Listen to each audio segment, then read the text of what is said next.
Order! Order! You are an incorrigible delinquent at times. Behave yourself, man!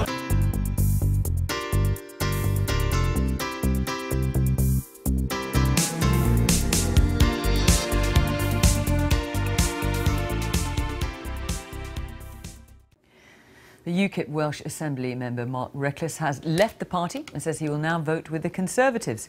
It means they now overtake Plaid Cymru as the second largest party in the Assembly. It's a further blow for UKIP after its only MP, Douglas Carswell, another defector from the Tories, announced he was leaving. Here's our political correspondent Ben Wright. September 2014. A Tory MP defects to UKIP and is hurled into the spotlight, the second Conservative MP to do so. The move by Mark Reckless symbolised a party on the up. Today, he has jumped ship again. Now a member of the Welsh Assembly, Mr Reckless leaves UKIP looking like a party on the slide.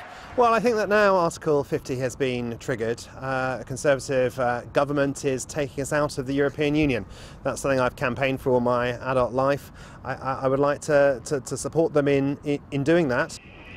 His decision to quit UKIP comes days after the party's only MP at Westminster, Douglas Carswell, decided he would sit as an independent.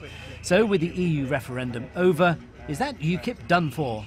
If Mark Reckless believes that that's all UKIP was good for, then frankly, I'm glad he's moved on, because we don't need people in the party that only believe that we were a one-trick pony.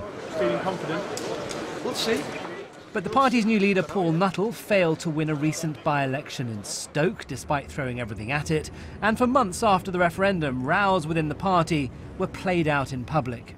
On the Richter scale of political defections, the latest by Mark Reckless is a minor tremor. But it raises again the question of what the party's for now Britain is leaving the European Union. Mark Reckless will now sit with the Conservatives in the Welsh Assembly, and his former party colleagues there say he should resign his seat.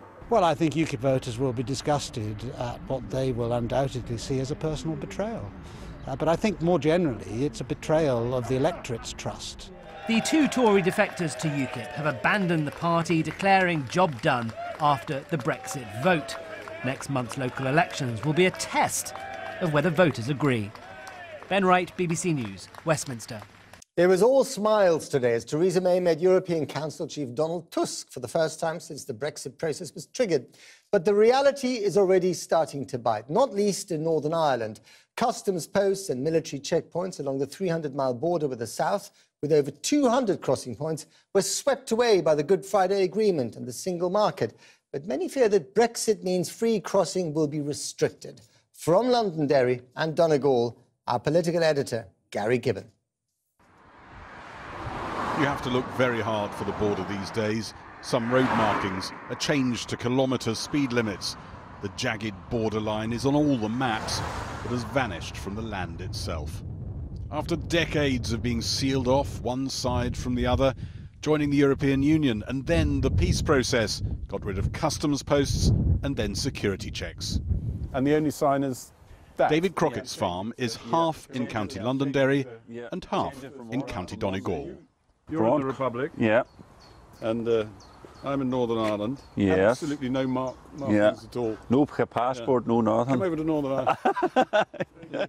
David Crockett remembers when you couldn't miss the border. This was the same lane 3 decades ago. He fears Brexit will mean the back roads are blocked again. It's going to be disastrous. Disastrous. The whole thing will be disastrous for agriculture. He worries with the border brought back to life, his tractors will be forced onto main roads to face customs posts and long queues. A lot of the old customs posts, like this Irish government one on the Donegal border at Bridgend, have been turned into shops. There's absolutely no chance of any of these being converted back into border posts. The British and Irish governments say they're working on new technologies that will allow them to track lorries and goods as they go north and south of the border. And even if there are customs posts, there won't be so many of them, only on main routes like this one, and they won't be here on the border, but maybe 10 miles or so back, off the main road. Only random spot check lorries will be directed to the customs post. Problem is, virtually no one round here seems to believe that. I'm from over the border and I work here in the north. A lot of people do, don't they? Yeah, it's quite a cross community. But why should that change? just because one country's staying in the European Union and the other isn't? Because they want borders back. It would take longer to get to work. Yeah, my 20 minutes could be an hour and a half coming to work. But the two governments are saying, don't worry, we'll make sure it's frictionless, the border. You'll hardly notice a thing. Government doesn't you never do nothing. trust what they say. A big chunk of Londonderry's workforce now commutes from the Republic of Ireland. The city's been reunited with a natural hinterland, improving life on both sides of the border. That's Donegal there, just those hills are in Donegal and we're in Derry, and there are people where I work. I work at a local college and there's half our staff would come over the border. Can't they just carry on coming over the border? Well, who's to know? If, are they going to stop? Are they going to have to stop them crossing in? There's lots of people.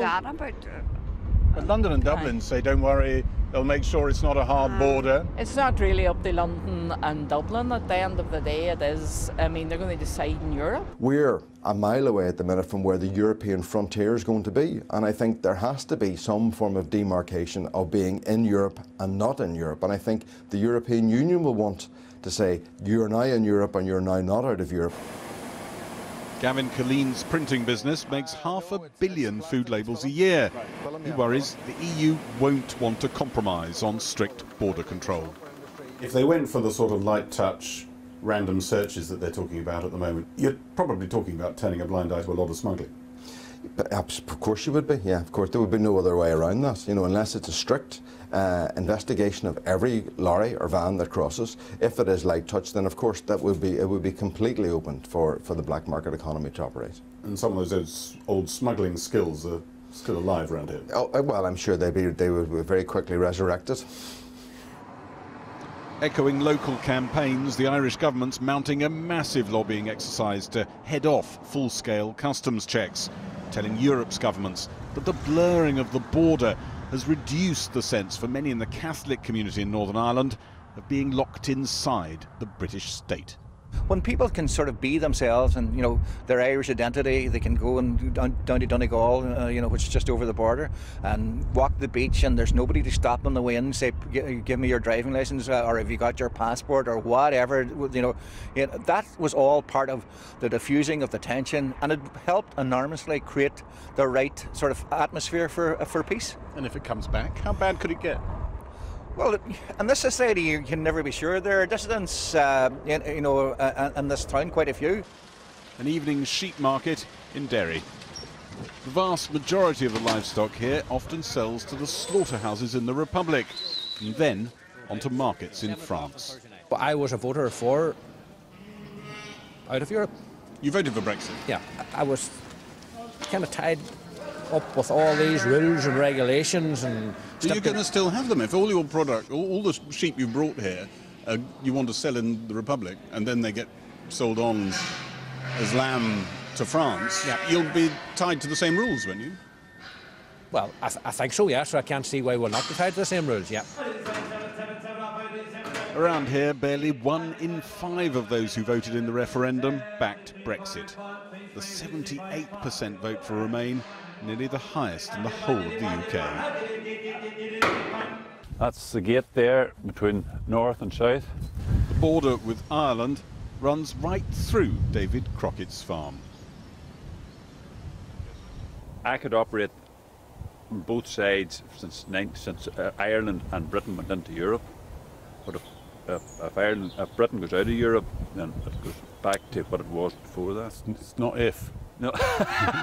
I've got news for you. Yes.